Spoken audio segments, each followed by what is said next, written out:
I'm with Jimmy Johns, who some people will remember from the...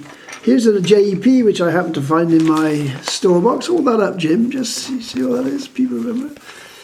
There it is. It's there. Look, it's a vote for change. That's 1993, and that little young-looking guy there with his arms abreast, that's Jimmy Johns getting elected.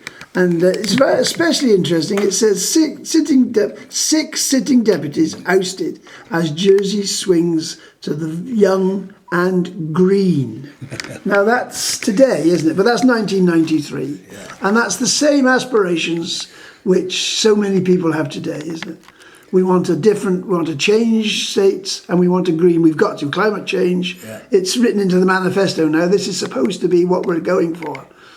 You've watched it all, Jim. You've seen all that. Are you still involved in that? No, not in any way. I'm ashamed to say, almost. When I got deselected in 1999, I left the States and said, I've done my bit, right, and I've failed. Right. So I'm going to live my own life now. Yeah. Well, it does get to that stage, because how many times did you stand for election? Do you know? 9. 9? Yep. I mean, even that in itself is an incredible amount of personal time wasted. That's what it boils down to. I stood as a JDM candidate in 1975, for the first time in St Saviour won,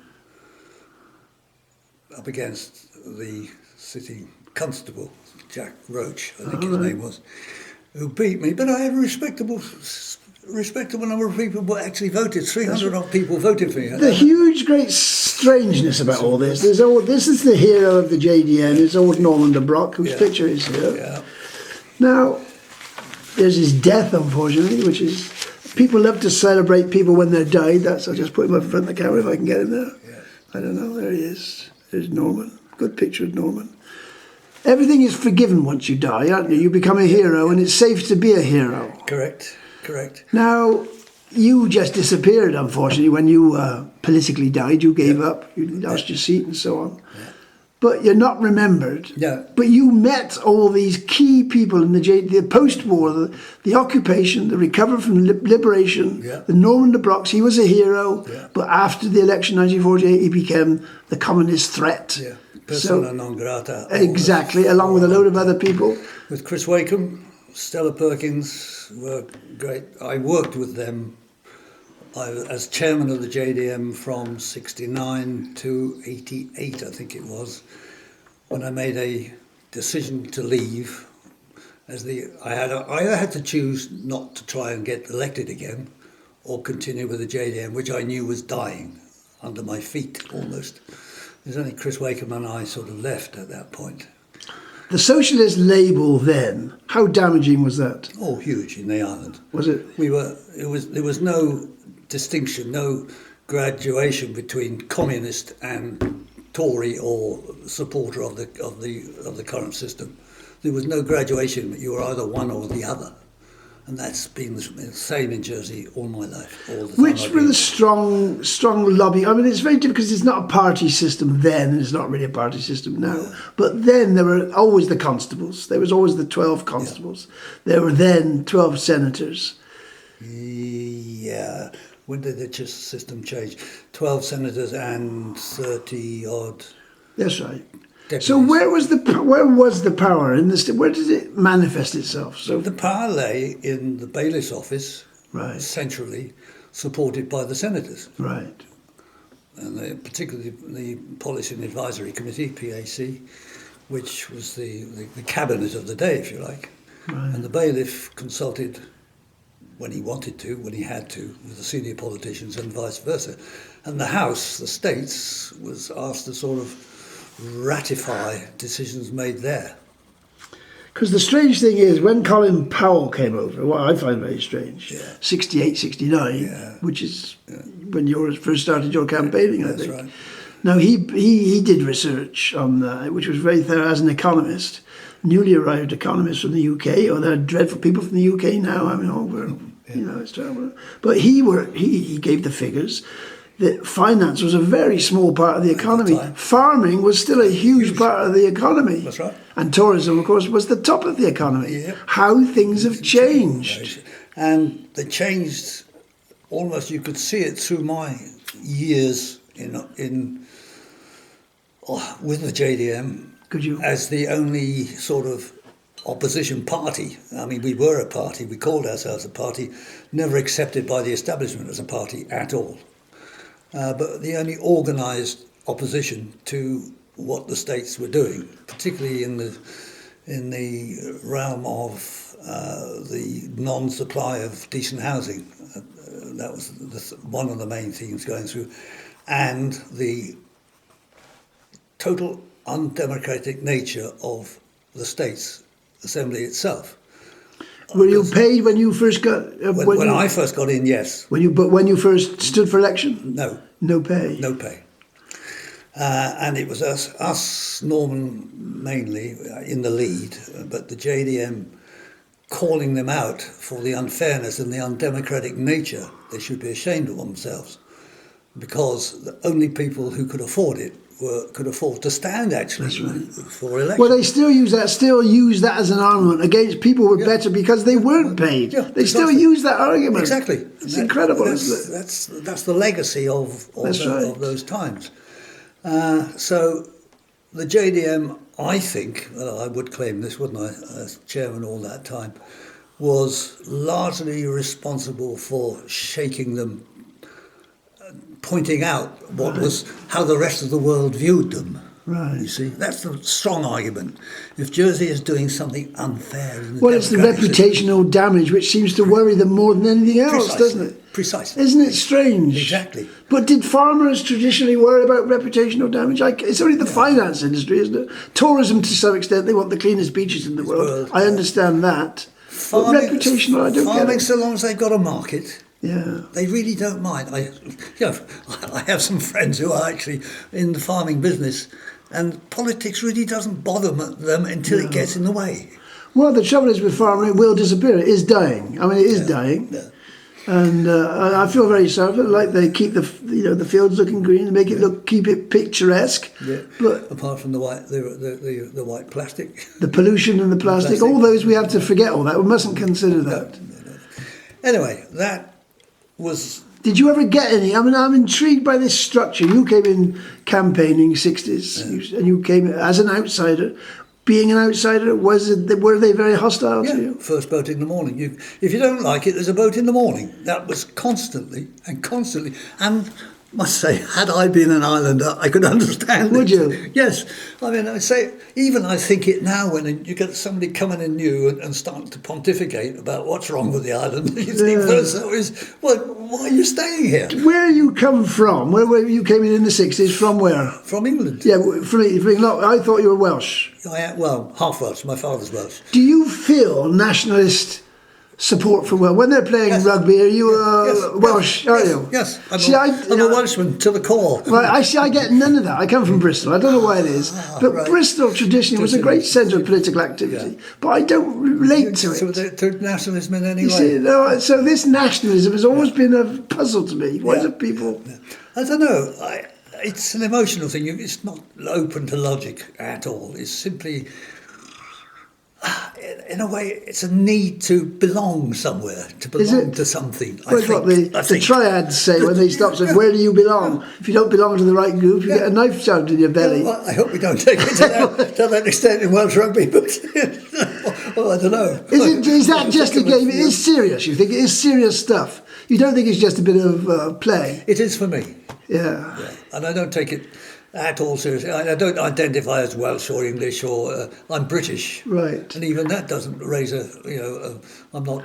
But when you say you can understand Jersey so-called people, whatever that is, getting uppity about people settling here, you understand that. You can feel why it is. Is that just because of remote logic, or you can feel it in your heart? No, I understand. it's logic. It's simply logic. Yeah. I'm a logical being. to my core. Right. Hardly any emotion at all, apart from the watch thing, which is strange. Because the mix of society in Jersey now is so, the nationalities that are here in large numbers, Yeah. and they're organising as nationalities. Yeah. I mean, I got a friend who's Romanian. She keeps saying, they're not the Romanian community, they're part of the Jersey community. And I understand the feeling. Yeah. They are Romanians, Yeah. and they are organising, And but they're here. And when Romania is playing football somewhere, they will shout for him, Absolutely. like the Irish here. Absolutely. In huge numbers. Can Jersey live with all that? Can Jersey really tolerate it? I mean, I don't know who they are in Jersey is not going to tolerate it, but I find there obviously is lack of tolerance, isn't there?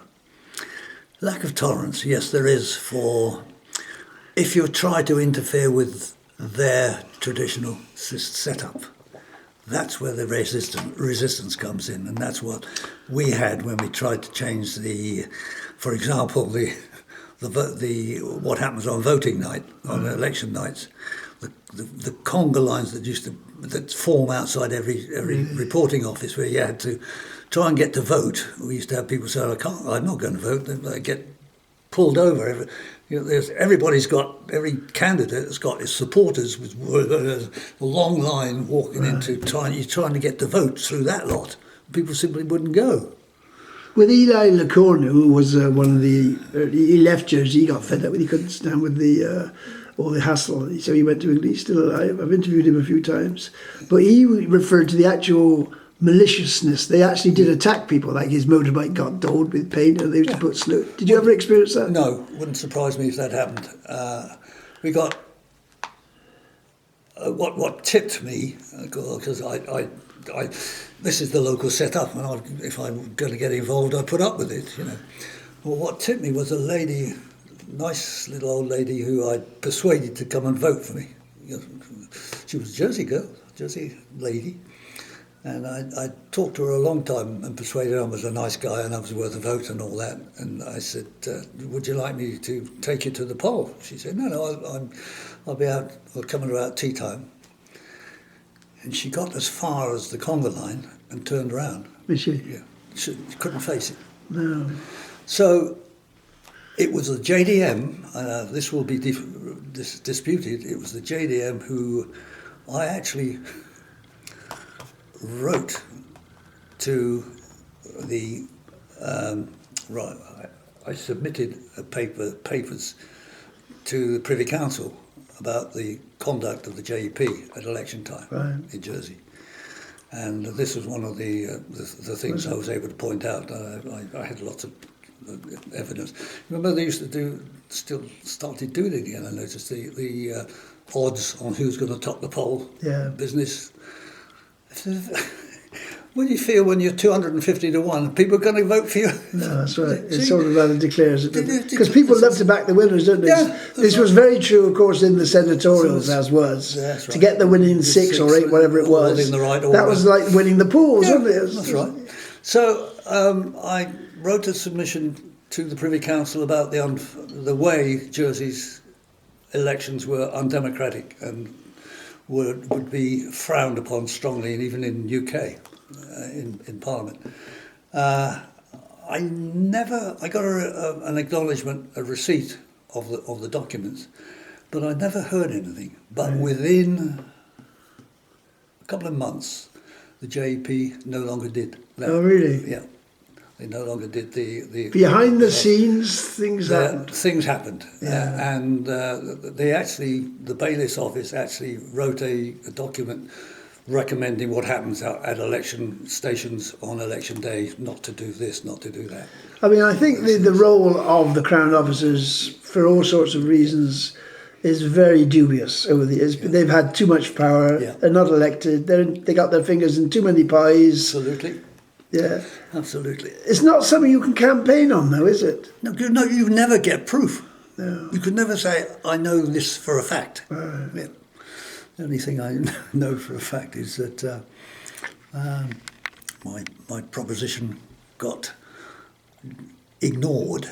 Right. Because of the advent of an important new post in the Give me some names of others. We know about here's old Norman the Brock here, celebrated once he's dead.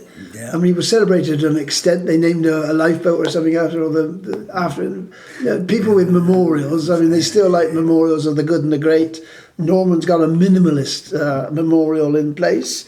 Who else? I'm not saying they should have memorials, but who are they? When you joined the JDM, who were the figures? Well, as I Stella Perkins. Stella, right? Yeah, no, she was a fellow communist. Right. Norman. Chris Wakeham was huge, and the little fellow who was the treasurer, whose name I'm sorry I can't remember. It's a very sad thing. And Andy Bauer was stood as a candidate in that 69. If you can find that. Was the guy who was the treasurer whose name I could was the guy who died a few months ago? Was he work for the JEC? Was that him? No. No.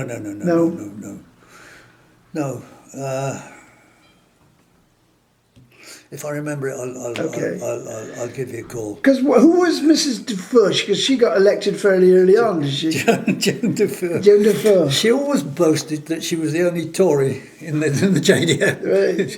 She called herself a Tory. She wasn't, of course, but she liked to think of herself as a Tory. Right. Now, Joan she stood for election a few times and actually got elected at a by-election. Right. She was a deputy for a year or maybe two. Right. And then got lost at when the next election came up. So she was, along with Norman. I think she got elected before Norman did.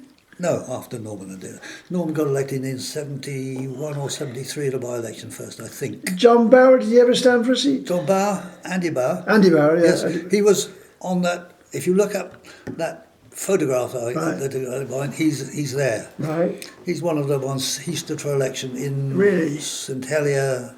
He was living top of Queen's Road at the time, so he stood for that district. Well, a lot of people used to say, if I stand for election, it's very I lose my job or I lose my flat, all this sort of thing. Did that ever affect you? Did you ever get any threats to be a BBC employee? So BBC were very good with me. Were they? I notified them that I wanted to stand for election, and asked that if I lost, I could resume my job, and they agreed. So I did that all the way through. So anytime... Did you actually have to cease your job for a couple of weeks to campaign? No. You were given leave of absence? Leave of absence. I didn't take much leave of absence. I campaigned in the evening. Did you? More than anything else. And when I got elected, of course, I then left the job. I resigned. I ceased by that time I was within 3 years of retirement anyway. Because by the time I got elected, it was in 93, so I would have been 58 at that point. So I'm only 2 or 3 years short of a pension, so we put up with that. The first woman elected to the States was Mrs... Don't know. 1948 she was of the family, the Gould family, the Drilinek family. She was Mrs. What's happened to our brains? I don't know what happens to your brain after 72. Anyway, I can never find out what her policies were. I've never found anybody who knows. No. Apparently, the bailiff had a chat with her in 1948. Said, "Why do you stand for election?" Because obviously the family had a bit of, because of what happened in the concentration camps and so on. And she stood, and she was the first woman elected. Yeah. But I can't find anything about what she got elected for. Or what she did when she was there. No. And this is one of the curiosities about a lot of political activity in Jersey. You get people who pop up for an election, whether they get elected or not again. Because when you get elected, you are on your own very nearly. Right. Certainly I was as a JDM man, you can imagine, or ex-JDM man as I was at that time. Right. That was, as I say, the decision to resign the JDM. I knew that was the only way I was ever going to get any chance of getting elected, which I did. And that was, what year did you make that decision to pack in JDM? 1990. 1990. So as recently as that, it had already been... I actually resigned in 88 in a one-day blaze of media. Did others resign at the same time? No. By that time, Norman was dead. Stella was either ill or dying, or anyway, not active. It was only Chris and I ran the JDM for those last few years. Yeah. And it was sad because we were just flogging the same old topics, trying to make the same arguments that we had done for years. Because there was a separate Communist Party at the time, wasn't there? There was. The Communist Party survived. I don't know whether it finished when Norman died or not. I really don't know. So we weren't in contact with any other. I never knew any other communist members. Really? Who at least who admitted to me they were communist No. members. I can't say. I don't think any of the other JDM members that were principals were mine. The JDM always was simply its committee. I mean, its membership was minimal. Right. Even in the day when I joined it in '69, Norman LeBrock, I first met Norman one day in '66. There was I was at Queen's Road Court, and there was a knock on the door. Norman collecting funds because he wanted to have money to take the time off work to be in the States, because he was he was a stonemason. He taught himself that in order to have the freedom, and the only way he could get himself paid if he was ever elected was collection. So I gave him £0.50 a week and signed up and joined the JDM. He talked me into joining the JDM, newly formed political movement. Right. Were you interested? Yes, I was. And so for my sins, no bugger else wanted the chairmanship, wanted to be up front, so I did that from '69. Norman got that election in '69. Everybody lost. Even Norman didn't win.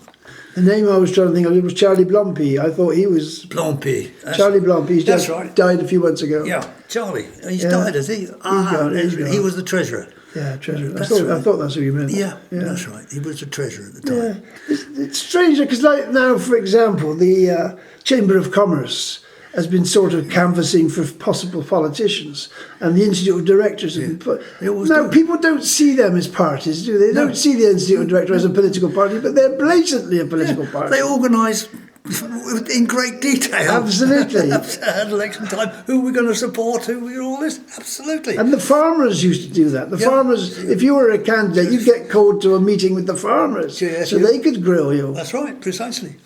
So all these groups... We never were, JDM, by the way. You? No, we were never summoned to any of those organisations. We were beyond the pale, of course, because we were working with the communists, therefore we were beyond the pale. It is odd, isn't it? I mean, on that leaflet there, people like Carter, who was quite a progressive, on a good day, quite progressive, was Derek Carter. Yeah, that's right, he was. I saw eye to eye with him on a few things. I can't remember many, to be fair, but a few things.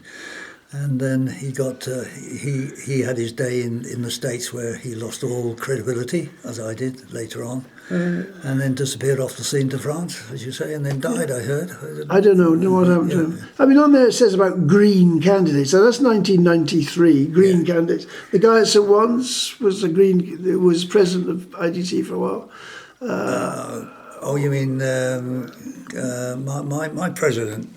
Carl, you know. Oh no, it wasn't he. No, what was it? The other was like more recently Daniel Wimberley. In other words, what I'm trying to say, there have been Green candidates who got elected, and they were Green, but they don't seem to have much effect, do they? No, they're one-off. And you'd think that would appeal to lots of people. Green, oh, that's nice.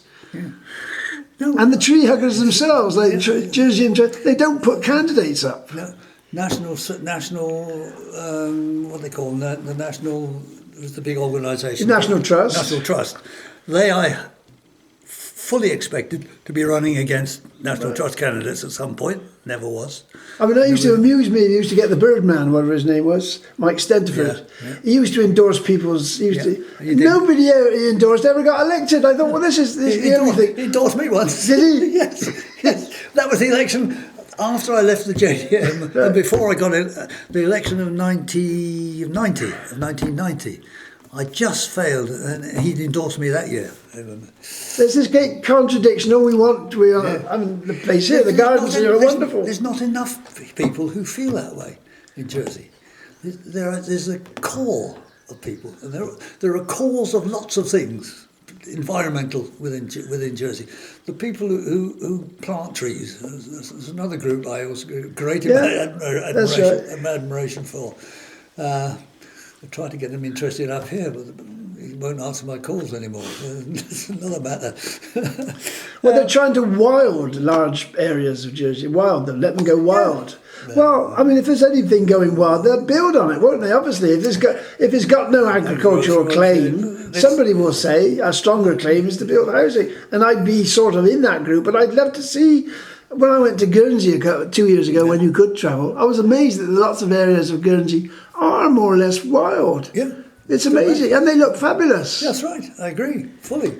But as long as they go on not limiting the number of people who settle here, the more pressure there will be on to build over that green land. And because the housing, you can't have people, can you, not having houses to live in, can you? No, but that's my philosophy. But obviously, there's somebody very powerful in Jersey thinks otherwise, isn't there? Well, they're quite happy not to house people because they want to make money. Because of most of the families have people, members of this development company or that. Who did I run into? Walker, Frank Walker. Oh, right. Ran into the other day, and I'll go back a bit. For the day that I put my proposition to make limiting the population the most important strategic aim for the states, Frank, on the day of that debate, he was president of Policy and Advisory at the time.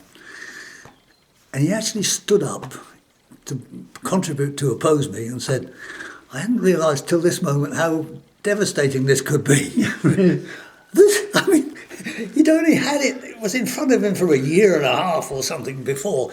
And he'd done no preparation, obviously, for the day. That's how unimportant he felt it was. And then suddenly he realised that if it was passed, it would limit the amount of economic development that he could get his hands on. What plans he had for what's the building firm who are big now in the island? Dandara is the one that everybody talks about. Yeah, Dandara. It was before he joined the Dandara board, or was enticed onto the Dandara board. He was president of Policy Advisory, and I'm sure they had 2 or 3 large developments in the pipeline. They're a big firm. They're all over England. Yeah. They're all over the Isle of Man. Different. I'm amazed at their portfolio. Huge influence here. Now, that's right. I can't say that anybody currently in the States is on the board, would be a. I think you wouldn't be allowed to do it. I don't know. Given that I don't think so. If you declare the interest, I don't see why you shouldn't be. The chief officer had to resign. That's different. Yeah, that's right, because he wasn't telling anybody. Yeah. But if the current chief officer. Well, Parker is the current chief executive officer. The chief minister is Mr. Lafondre. Lafondre, that's right. Yeah, John's son. Yeah, that's right. Of course, you know another generation, don't you? It was John Lafondre who recommended me for president of Harveston Airport, Was it really? Because he knew that no bugger else wanted to take it with the airport and the harbour developments coming up. I'm going to stop there because I want to refresh our brains to see whether we're going anywhere. Okay.